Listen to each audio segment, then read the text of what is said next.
아나니아가 떠나 그 집에 들어가서 그에게 안수하여 이르되, 형제 사울아, 주 곧 내가 오는 길에서 나타나셨던 예수께서 나를 보내어 너로 다시 보게 하시고 성령으로 충만하게 하신다 하니, 즉시 사울의 눈에서 비늘 같은 것이 벗어져 다시 보게 된지라.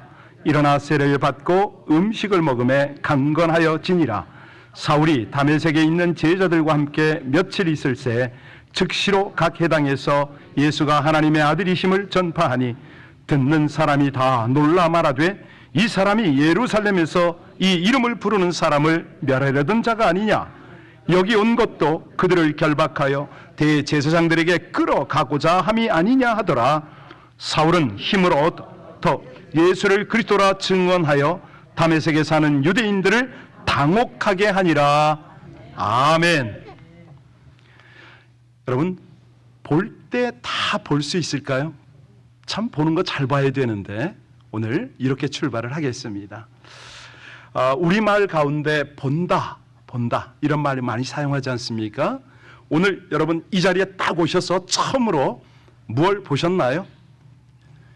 여기 강단에 뭐라고 써 있죠? 예, 본다 그럴 때요, 여러분들은 우리 한국말이 그렇습니다. 먹어본다, 맛본다, 가본다, 들어본다, 놀아본다, 뭐 전부가 본다예요. 그런데 하나님의 전에 왔을 때는 하나님을 느낄 수 있는, 하나님을 본다, 이게 먼저 와야 되지 않나요? 저와 여러분이 이 중요한 훈련에 힘을 쓰셔야 됩니다. 전에 왔을 때는 어떻게 하면 성령의 운행하심을 내가 느껴볼까? 하나님의 눈과 마음을 어떻게 느껴볼까? 이런 영적 민감함을 발휘해야 돼요. 더러는 나도 모르는 새에 이 사이에 이 아름다운 꽃꽂이에서 향이 날 수가 있어요. 아니, 꽃을 꼭 두지 않아도 성령의 향이 날 수가 있답니다. 찬양을 하는데 주님을 향하여 믿음의 눈을 들어 주목을 하고 찬양을 하니까 어느새 눈에 눈물이 흘러요. 찬양을 하는데 내 가슴이 뜨거워져요. 울림이 있어요. 감동이 있어요. 이런 것들이 소위 영적으로 느낀다, 경험해 본다, 이런 말들이거든요. 사실 우리 그리스도인들은, 성도들은 이 부분에 있어서는 확실해야 됩니다. 왜냐하면 우리는 살아계신 하나님을 경배하기 때문이죠. 예, 분명히 머리로 아는 하나님이 아니고 가슴으로, 경험으로 아는 여러분들의 하나님 되시기를 주의 이름으로 축복합니다. 느끼는 것, 판단하는 것, 분별하는 것, 생각하는 것, 경험하는 것, 깨닫는 것, 이걸 총체적으로 일컫는 말이 뭐라고요? 본다, 이런 말이거든요. 서론 부분을 잠깐 나눴는데 여러분들 지금 가슴속에, 마음속에 무엇을 보기 원하는 마음이 생깁니까? 그렇죠? 오늘 본문의 그 사람을 우리가 만나게 됩니다. 사울은 다메섹을 가는 도중에 누굴 보았다? 예수님을 보았어요.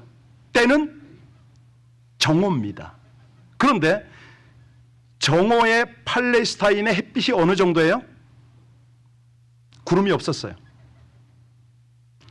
정오에 햇빛보다 더 밝은 빛 속에서 누굴 만났다?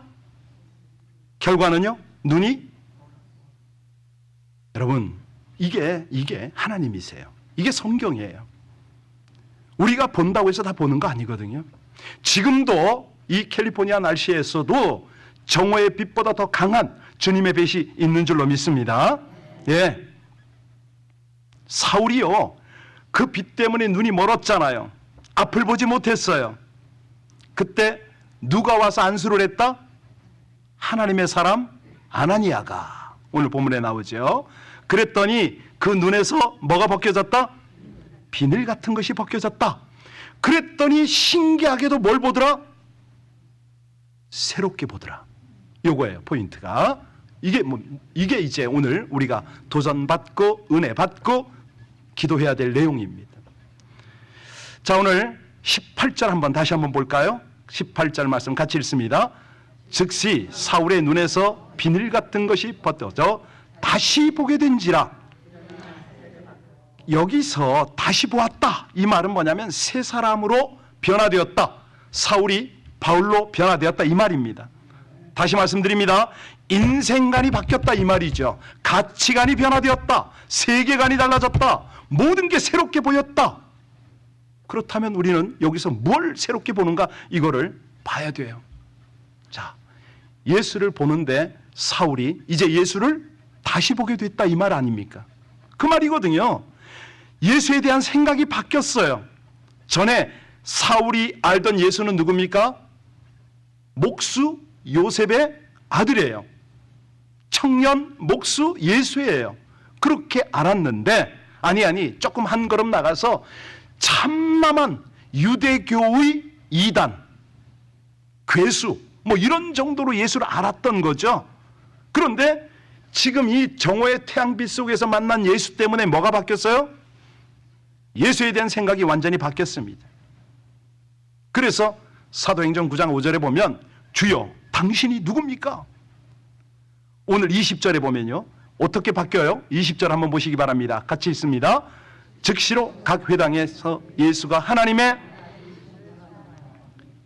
율법을 논하지 않습니다. 더 이상 죽은 신앙을 논하지 않습니다. 외치고 전파하는 거예요. 예수는 누구다? 하나님의, 그렇습니다. 그랬더니 모두가 그냥 막 자빠지는 거예요. 아니 어쩌면 사람이 이렇게 변하냐. 사울이 바뀐 것을 보고 기이 여겼어요. 전에는 예수 이름 부르던 자를 핍박했잖아요. 아니 얼마나 잔해하고 결박하고, 이런 사람이 완전히 바뀌었어요. 그러니까 이 사울의 말을 듣는 사람 입장에서는 한마디로 충격이잖아요. 충격. 그런데 여기서 끝나는 게 아니라 오늘 마지막 22절 보시기 바랍니다. 어떻게 해요? 같이 읽어요. 사울은 힘을 더 얻어 예수를 그리스도라 증언하여 다메섹에 사는 유대인들을, 여기서 보면 예수야말로 우리 조상들이, 우리들이 그렇게 기다리던 메시아다, 구원자다, 하나님이 보내신 그리스도다. 아니 전에는, 아니 방금 전에만 해도 무슨 일이 있었습니까? 아니 예수를 메시아라고 할 때 전 미쳤다고 말이지, 정신 나간 소리로 그렇게 들었고 이야기를 했던 사람이 이렇게 바뀌었어요. 여러분 이거예요. 시몬 베드로가 주는 그리스도시요 그런 고백을 했잖아요. 뿐만 아니라 마르다도 가로되 주여 그러하오이다, 주는 그리스도시요 세상에 오신 하나님의 아들이신 줄로 내가 믿나이다. 여러분 우리도 확실하게 이 가치관이, 신앙관이 바뀌는 은혜가 있기를 주의 이름으로 축복합니다. 그러고 나면 뭐가 보이냐면요 사명이 다시 보입니다. 사명이 보여요. 전에는 사울이 어떤 사명입니까? 예수 믿는 자 핍박하고 교회 핍박하고 이 잔해하던 것이 그의 사명이었어요. 사도행전 8장 1절에 보면 사울은 스데반이 예수 전하다가 돌에 맞아 죽을 때 어떤 생각을 해요? 마땅하다. 그 8장 3절에 보면 교회를 잔멸하려고 각 집에 들어가 예수 믿는 남녀를 끌어다가 옥에 가두었어요. 9장 1절 2절에 보면 아주 위협과 살기가 등등 해가지고 예수 믿는 남녀는 물론 모두를 결박해서 예루살렘으로 잡아오려고 했다는 거 아닙니까? 여러분 그런 그가 이제 바뀌어도 이만저만 바뀐 게 아닙니다. 180도 바뀌었어요. 아니 사도행전 22장 10절에 보면요 내가 가로되 주여 무엇을 하리이까? 이거 뭐냐면 삶의 목적이 바뀐 거잖아요. 사명이 바뀌었어요. 예수의 사람으로 바뀌었어요. 이제는 성도를 위한 사람, 교회를 위한 사람으로 바뀌었어요. 자기 삶의 목적이 완전히 바뀐 거예요. 여러분 한번 생각해 보세요. 요즘 우리 주변에 사명을 깨닫지 못하면 말하는 것, 행하는 것, 움직이는 것 몽땅 다 해가 됩니다. 가족에게, 성도에게, 교회에게 해가 될 때가 참 많아요. 그런데 자기가 사명을 바로 깨달았을 때는, 그때는 그 사람의 생각, 말, 행동이 뭘로 바뀌어요? 주님의 구원의 통로로 완전히 바뀌어버리는 거죠. 이게 중요한 겁니다. 결국 바울이 되더니 아시아가 복음화가 되고 유럽이 복음화가 되었어요. 수많은 사람이 예수 믿고 구원을 얻게 됐잖아요. 여러분, 이게 뭐냐면요, 존재 목적, 삶의 가치를 모르면 그렇게 방황합니다. 비뚤어집니다. 어긋난 삶을 살아요. 여러분, 뼈가 어긋난 거 보셨나요? 팔이 이렇게 딱 비뚤어진 거? 이게 얼마나 맞추려면 얼마나 아픈지 모릅니다. 어긋난 뼈, 부러진 뼈, 이거 한번 맞추려면요 정말 고통스럽거든요. 그래서 나이 더 들기 전에 우리 자녀라도요, 하루라도 빨리 하나님이 주신 목적, 이 삶의 목적을 분명히 깨달아야 돼요. 그러면 그럴수록 행복해지는 거거든요. 자, 우리가 사실은 우리 가족이라도 다 재능이 다릅니다. 생각이 다 달라요. 그런데 이 전국적으로는 뭐냐면 이게 하나로 퍼즐이 된단 말이죠. 하나님 그렇게 만드세요. 부부 간에, 형제 자매 간에 안 맞아. 정말로 그 누구 말 맞다나 로또야. 안 맞아도 그렇게 안 맞을 수가 없어. 근데 이게 딱 맞는 그 순간에 무슨 일이 벌어져요? 하나님의 뜻이 펼쳐지더라. 하나님은 그 일로, 하나님 나라로 귀결을 시키시더라. 사람들은요, 내가 둘러싸여 있는 이 환경이, 조건이 달라지면 행복해질 걸로 착각을 해요. 얼핏 보면 맞는 것 같지만 이건 반쪽 진리거든요. 왜냐하면 사람이 달라지지 않으면 상황은 절대 달라지지 않습니다. 상황이 약간 바뀐다고 하자고요. 그래도 결국은 별 소용이 없어요. 오늘날 물질 문명이 얼마나 발전했습니까? 분명히 세상은 편리해졌습니다. 풍요로워졌습니다. 그런데 더욱더 지금 혼란스러워요. 저도 정신 못 차리겠어요. 뭐 컴퓨터나 뭐다 하는데 못 따라가겠어요. 행복이 요원해져요. 이유가 뭐죠? 사람이 달라지지 않기 때문이죠. 그러니까 목사 아니라 할아버지라도요, 사실은 겉만 포장이 된 겁니다. 본질상은 뭐예요? 죄인에 불과합니다. 그래서 만물보다 거짓되고 심히 부패한 것은 뭐라? 마음이라. 인간 마음이 스스로 이게 변화가 되질 않아요. 여러분, 제가요 평생에 한 번 얼굴 하얘졌던 때가 있었거든요. 믿으세요? 안 믿어지죠? 진짜로 하얗게 됐었어. 언제냐? 1996년 10월인데요. 성심병원에 영안실에 들어갔을 때, 진짜예요, 진짜. 농담이 아니고. 사망진단 받고, 그때 하나님이 극적으로 저를 살리는데 어떻게 살아났냐면 폐혈증이었거든요. 피가 다 완전히 썩어서 뇌사가 됐었어요. 그런데 극적으로 저를 살려내시는데 이 모든 피고름들이 다 배설로 토함으로 나오더라고요. 말도 안 되는 일이 벌어진 거죠. 3개를 받아냈어. 수술 없이. 물론 수술은 했는데 찢어도 뭐 아무것도 못 봐가지고 그냥 도로 꼬맸죠. 맞지도 않고. 그때 이걸 다 쏟아내고 나니까 얼굴이 하얘졌대요.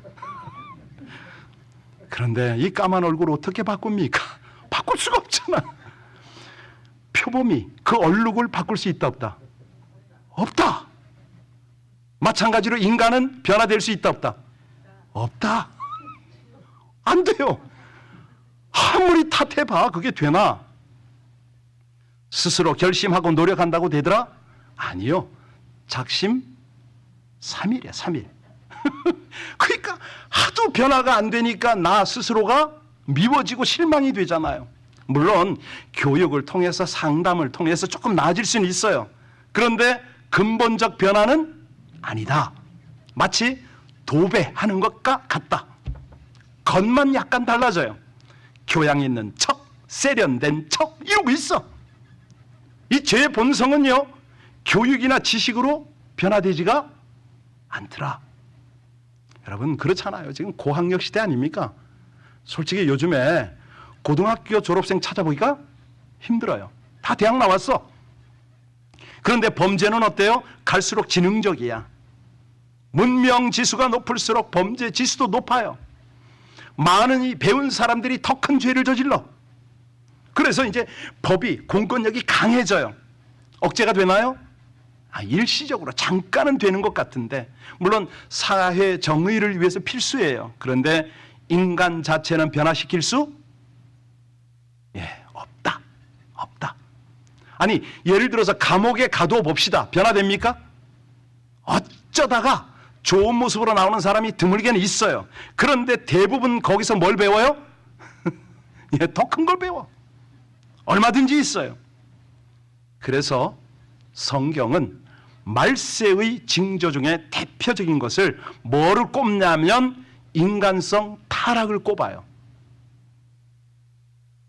읽어드릴게요. 디모데후서 3장 1절로 3절에 보면 네가 이것을 알아라. 말세에 고통하는 때가 이르리니 사람들이 자기를 사랑하며 돈을 사랑하며 자긍하며 교만하며 회방하며 부모를 거역하며 감사치 아니하며 거룩지 아니하며, 여러분에게 해당되는 거 하나도 없죠. 무정하며 원통함을 풀지 않으며 참소하며 절제하지 못하며, 여기까지도 없죠. 사나우며 선한 것을 좋아하지 아니하며, 더 할까요? 여기까지만 할게요. 점점 인간이 악해져요. 결론이 뭐냐? 점점 불행해진다는 거죠. 그러면 여기서 그러면 하나님은 뭐 하시냐? 인간이 진짜 구제불능이냐? 절망만 해야 되냐? 아니요. 오늘 그 해결을 하나님이 하실 줄로 믿으시기 바랍니다. 고린도후서 5장 17절에 여러분 잘 아는 그런즉 누구든지 그리스도 안에 있으면 새로운 피조물이라 이전 것은 지나갔으니 보라 변화될 수 있다 없다. 할렐루야. 어떻게 변화가 된다? 예수를 제대로 만나면 오늘 이거 하는 겁니다. 완전히 새로운 피조물이 될 줄로 믿으시기 바랍니다. 디도서죠. 3장 5절에 보면 성령의 새롭게 하심으로 하셨나니, 예수와 성령입니다. 요거면 된다는 거예요. 여러분, 하나님의 영 성령님은 사람을 변화시킬 수 있음을 믿습니까? 그렇습니다. 이는 힘으로 되지 아니하며 능으로 되지 아니하고 오직 나의 신 곧 성령으로 되느니라. 할렐루야. 오늘 본문에 보니까 이 사울이 바울로 변화가 되었죠. 어떻게 변화가 됐다고요? 예수를 만나서, 성령 충만함을 받아서. 우리 자식 새끼들 하여튼 보면 우리 주변에 꼭 변해야 될 사람이 있잖아요. 그 사람이 변화될 수 있다 없다? 어떻게? 나부터 변하면 그거예요. 그게 답이에요. 자꾸 예수 성령 하니까 진짜 나는 썩 빼고요. 아니에요. 할 수 없어요. 우리 주여 외쳐야 돼요. 방법이 없어요. 내가 직접 예수님을 제대로 만나고 내가 성령 충만하고 내가 변화가 일어나면 여러분의 자식이, 여러분의 모든 가족이, 우리 성도가 변화될 줄로 믿으시기 바랍니다. 주변 환경이 달라지지 않아요. 않아도 괜찮아요. 얼마든지 우리는 행복하고 풍성한 인생이 될 줄로 믿습니다. 빌립보서 4장 11절로 13절에 여러분 너무 잘 아는 구절, 내가 궁핍함으로 말하는 것이 아니라 어떠한 형편에든지 내가 자족하기를 배웠노니 내가 비천에 처할 줄도 알고 풍부에 처할 줄도 알아. 모든 일에 배부르며 배고픔과 풍부와 궁핍에도 뭘 배웠노라? 일체의 비결을 배웠노라. 할렐루야. 여러분들 되시기를 바랍니다. 돈이 있으면 편하죠. 없으면 행복합니다. 왜? 하나님께서 다 공급이시니까. 믿습니까? 정말이에요. 여러분들이요, 행복한 인생 원하세요? 다 그거예요. 하나님 앞에 내 자신을 바르게 세우면 되는 거죠. 내가 변하면 되는 거예요. 우리 주변이요, 그때부터 변화가 시작이 돼요. 아주 그냥 은혜가, 행복이 물결치듯 넘쳐나는 거죠. 오늘 이 사울의 변화를 좀 잘 살펴야 됩니다. 그래야 이제 나도 거기에 맞춰갈 수가 있으니까. 사울이 언제 회심을 했다고요? 예수님을 만남으로 회심이 됩니다. 우리가 맨 처음에 예수님 만났을 때 변화되는 것을 뭐라고 불러요? 회심이라고 불러요. 메타노이아, 헬라어인데요. 이게 뭐냐면 180도 방향 전환했다, 이 뜻입니다. 정말로요, 사람이 바뀌면 이렇게 바뀌어야 되잖아요. 180도 바뀐 거예요. 아니, 그가 변화받고 하나님의 아들, 예수님이 하나님의 아들이라고 증거하니까 주변 사람들이 다 놀라요. 21절 다시 가보세요. 거기 뭐라고 그랬죠? 21절에 보니까 듣는 사람들이 다 놀라 말하되 이 사람이 어떤 사람이라고요? 네, 여기 온 목적도 아주 그냥 충격을 받았다, 이 뜻입니다. 듣는 사람이 다 놀랐다, 충격받았다, 이 말이거든요. 22절에 보면 22절에 유대인들을 어떻게 해요? 당혹이라는 말은 원어로 보면 굴복시켰다, 이런 뜻입니다. 굴복시켰다, 쉰게오, 이 말을 쓰는데요, 혼란하게, 당황하게 굴복시켰다, 이런 뜻입니다. 엄청난 변화를 경험한 거예요. 사실 사울은 변화 전에 어떤 수죠? 금수저. 그렇잖아요. 당대 최고의 율법학자 가말리엘 문화생이었습니다. 바리새인 중에서 귀족이에요. 종교 귀족이에요. 게다가 대단한 특권층, 로마 시민권자. 한마디로 모든 조건을 두루 갖춘 금수저인 거죠. 촉망받는 젊은이였어요. 근데 그럼에도 불구하고 그가 행복했다? 아니다. 아니잖아요. 무언가 열심히 추구를 해요. 오히려 할수록 일은 꼬여가. 왜? 예수에 대한 오해와 편견을 가지고 있었기 때문에. 그러니까 엉뚱하게도 그리스도인들을 핍박하잖아요. 여러분 그거 아시잖아요. 주변에 진짜 신실한 교회와 성도 핍박하는 사람은 어떻게 되는 거 여러분 잘 아시죠? 진짜 그래요.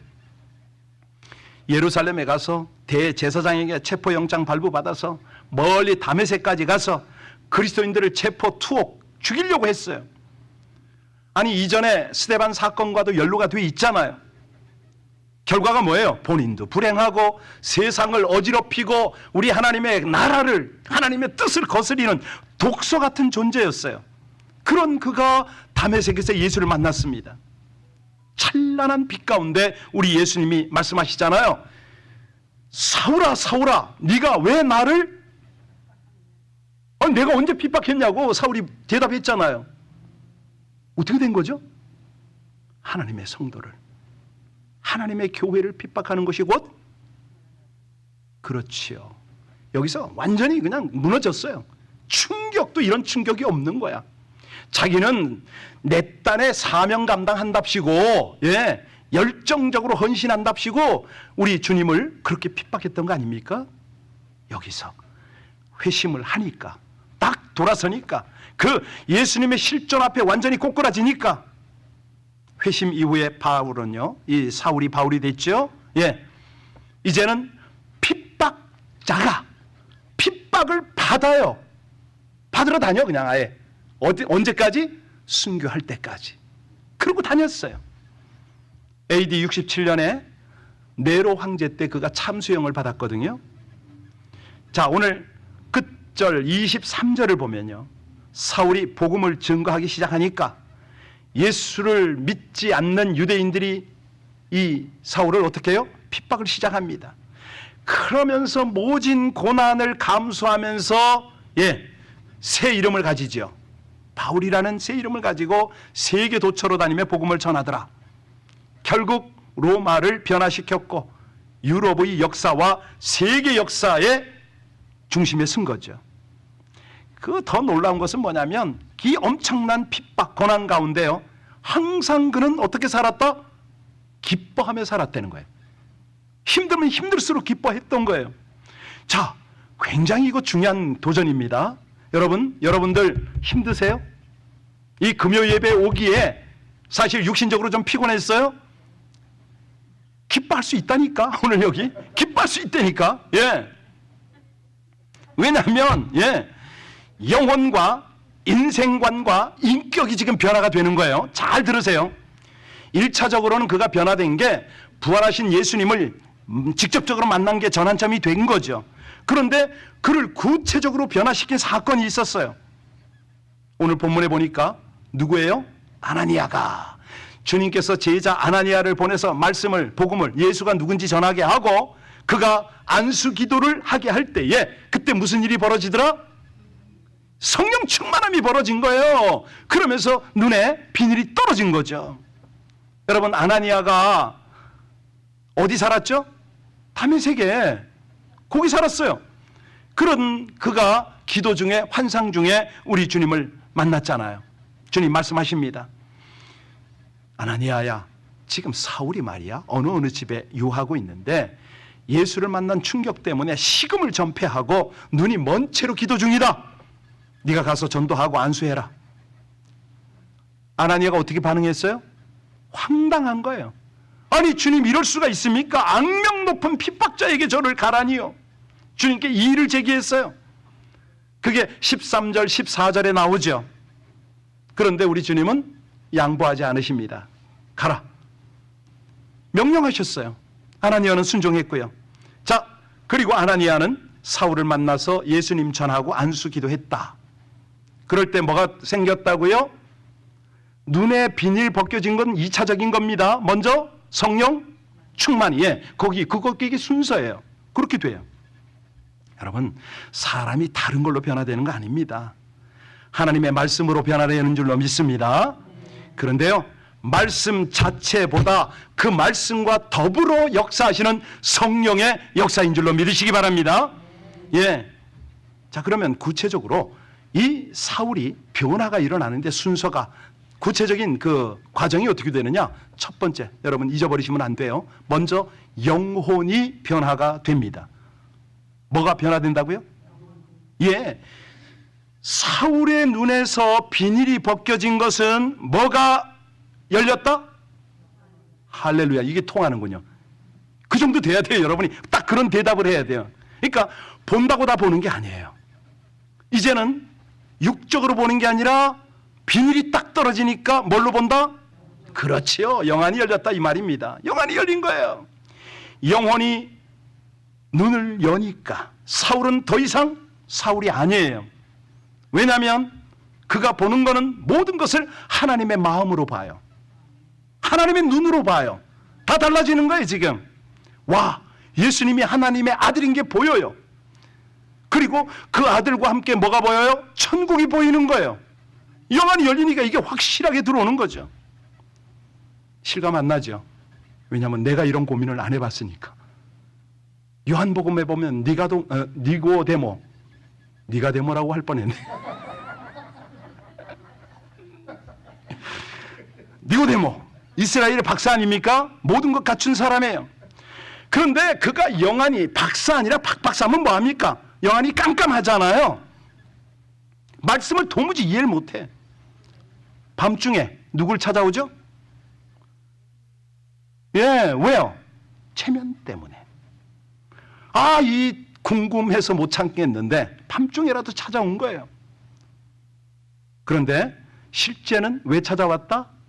그의 영혼이 곤고했기 때문에 찾아온 거예요. 자, 예수님은 그게 보여요. 이 니고데모의 영적 상태가 보인 거예요. 그래서 예수님의 질문이 뭐예요? 진실로 진실로 내게 이르노니 사람이 어떻게 되지 않으면, 그렇지, 거듭나지 아니하면 뭘 볼 수가 없다? 하나님 나라를 볼 수가 없다. 네가 본다고 다 보는 거냐? 영안이 열려야 보지, 이 말 아닙니까? 말귀를 못 알아들어. 니고데모가 뭐라고 답변했죠? 아니, 사람이 늙었는데 어떻게 거듭납니까? 엄마 뱃속에 어떻게 들어갔다 나옵니까? 이 말이나 하고 있어요. 그랬더니 예수님이 뭐라고 설명해요? 육체는 어머니가 낳아주지만 영혼은 성령으로 거듭난다. 여러분, 예수님 믿으셨죠? 예수 믿으세요? 영생 얻으셨어요? 영생은 어디서 온 겁니까? 거듭났다는 것은 하늘로부터 생명을 다시 입었다 이 말 아닙니까? 내 영혼의 생명을 다시 발견한 거예요. 눈에 다 보이지는 않지만 분명히 존재하는 거죠. 바람이 눈에 보인다 안 보인다? 그런데 느껴진다 안 느껴진다? 그거예요. 그거예요. 니고데모는요, 돈, 명예, 권세 다 갖고 있었어요. 그래도 만족함이나 행복함이 없었지요. 왜? 인간의 영혼이라는 것은 하나님을 만나기 전까지는 행복이 없다. 천국을 소망하기 전까지는 결국 행복할 수가 없어요. 그래서 성 어거스틴이 당신의 품 안에 안기기 전까지 내 영혼에 참 평안이 없었나이다, 이런 고백을 하잖아요. 여러분, 영혼은 성령으로 변화되는 줄로 믿으시기 바랍니다. 첫 번째는요, 변화가 일어나는데 영혼이 변화가 일어나고, 두 번째는 인생관의 변화입니다. 인생관의 변화. 이 사울의 과거는 세상, 부, 권세, 명예, 이거를 추구했어요. 예수 믿는 사람 왜 핍박했습니까? 그런 맥락이에요. 그런데 예수를 만난 후, 성령 충만함을 받은 후 완전히 달라져요. 어떻게 달라졌느냐? 빌립보서 3장 7절로 9절에 그러나 무엇이든지 내게 유익하던 것을 내가 그리스도를 위하여 다 어떻게 여겨요? 해로 여길 뿐더러 또한 모든 것을 해로 여김은 내 주 그리스도 예수를 아는 지식이 가장 고상함이남이라. 내가 그를 위하여 모든 것을 잃어버리고 배설물로 여김은 그리스도를 얻고 그 안에 발견되려 함이니 내가 가진 의는 율법에서 난 것이 아니요 오직 그리스도를 믿음으로 말미암은 것이니 곧 믿음으로 하나님께로서 난 의라. 인생관이 완전히 달라진 거죠. 아무것도 부러운 게 없어요. 오직 주님이면 만족한 거죠. 그거면 다 한 거예요. 그랬더니 좋은 가치관, 좋고 나쁜 가치관, 이게 다 달라져. 인생의 목적이 달라져요. 과거에 그렇게 집착했던 게 이제는 배설물이 됐어요. 그리고 그렇게 핍박했던 복음을 위하여 자기의 목숨을 드리는 정도가 돼버린 거예요. 뭐가 생긴 거죠? 비전이 생긴 거예요. 여러분, 비전이 뭐예요? 속으로 따라하세요. 하나님의 눈으로 내 인생을 보는 거다. 그렇습니다. 그게 하나님의 비전이에요. 비전 하니까 LA 비전 하니까 무슨 하나님의 비전이 내 인생 안에 머무는 거죠. 그게 비전인 거예요. 네, 하나님의 꿈인 거죠. 사실 육안으로 보면 세상이 전부 같아요. 그런데 하찮은 것, 세상 것 때문에 목숨 걸고 울고 불고 싸웁니다. 그런데 영안이 열리면, 하나님의 시각이 열리면 그때부터는요 세상이 달라지죠.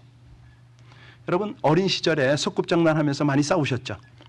땅 따먹기 하면서 저도 좀 싸웠거든요. 그런데 커서는 누가 하라고 그래도 하나요? 안 해. 왜 그렇게 유치한 짓을 하냐고, 왜 이렇게 어리석게 싸우냐고. 여러분, 뭐가 달라졌죠? 예, 그렇죠. 눈이 달라진 거예요. 예, 헬렌 켈러 잘 아시잖아요. 그는 시각, 청각, 언어 3중 장애인입니다. 그런데도 불구하고 신앙으로 변화되어서 하버드 출신 세계적 교육가가 됐잖아요. 그가 사람들에게 믿음, 소망, 사랑을 전하죠. 그런 말을 해요. 시각 장애인으로 태어난 것보다 더 불행한 것은 시력이 있으되 비전이 없는 것이다.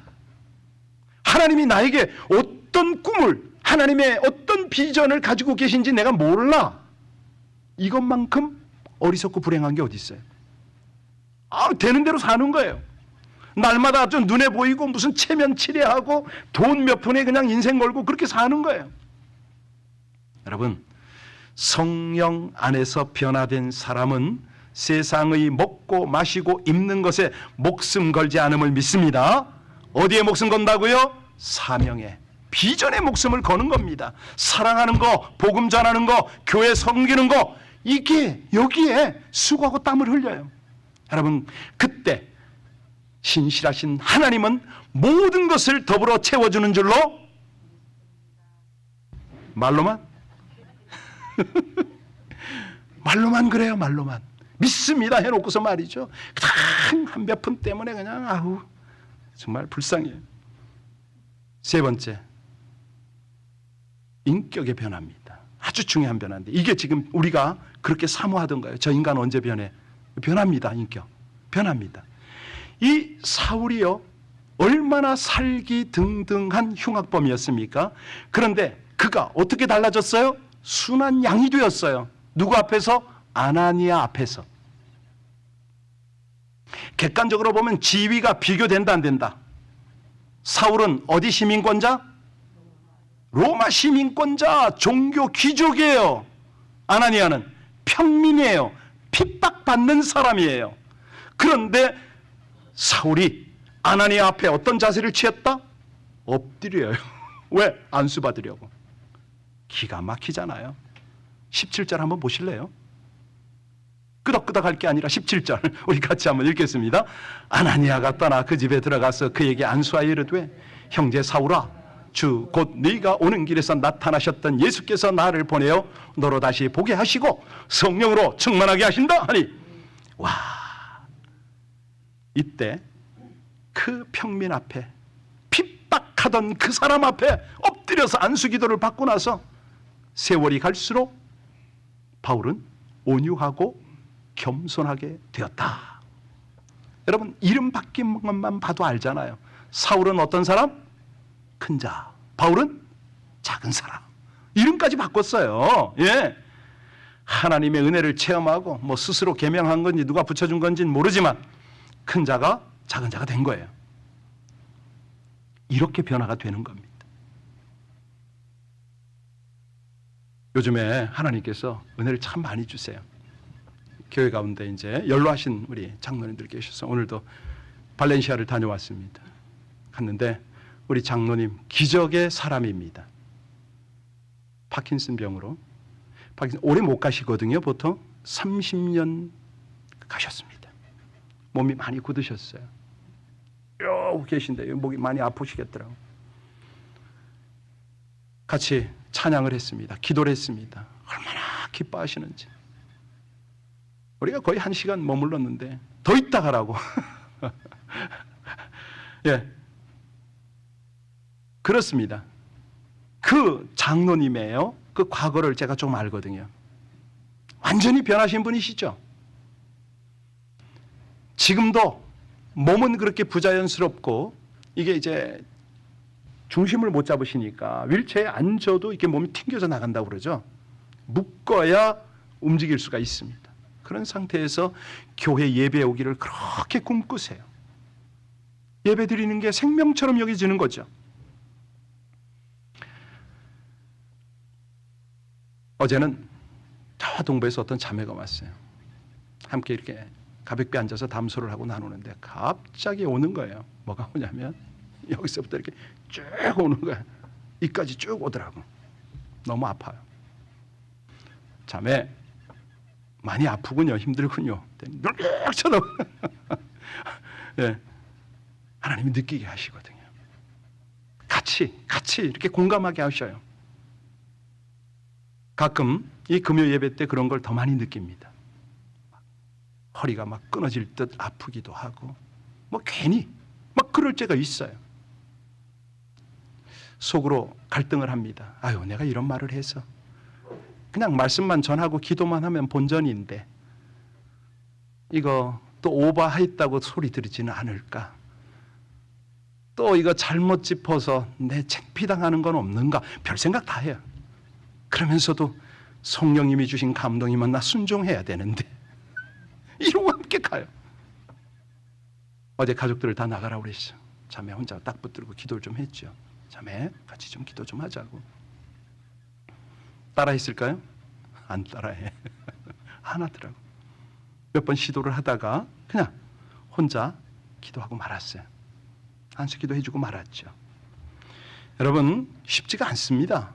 이 사람이 변화되는 거 쉽지가 않아요. 오직 예수님만이, 성령님만이 변화시킬 수 있음을 믿으시기 바랍니다. 그런데요, 그 은혜를 사모하면, 변화가 되면 무엇보다도 자기가 먼저 행복해지잖아요. 그런데 그 변화의 물결이 가족과 가정과 이웃과 공동체 그대로 전달이 된단 말이죠. 오늘 이 밤에 우리 구할 것이 있어요. 하나님, 저에게 영적 민감함을 다시 한번 일깨워 주옵소서. 여러분들 그 사모하셔야 됩니다. 그 깨워야 돼요.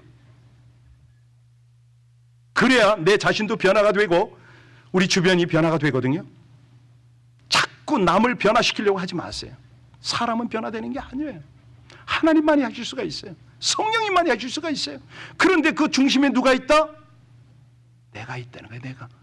하나님께서 이 모든 상황은 바로 나를 변화시키고 성숙시키기 위해서 거기에 허락을 하신 거예요. 그거 반드시 아셔야 돼요. 그럴 때 내 영혼이 아름답게 변화가 되고 우리 주변이 그렇게 변화가 되는 거예요. 오늘 저녁에 그 기도할 거거든요.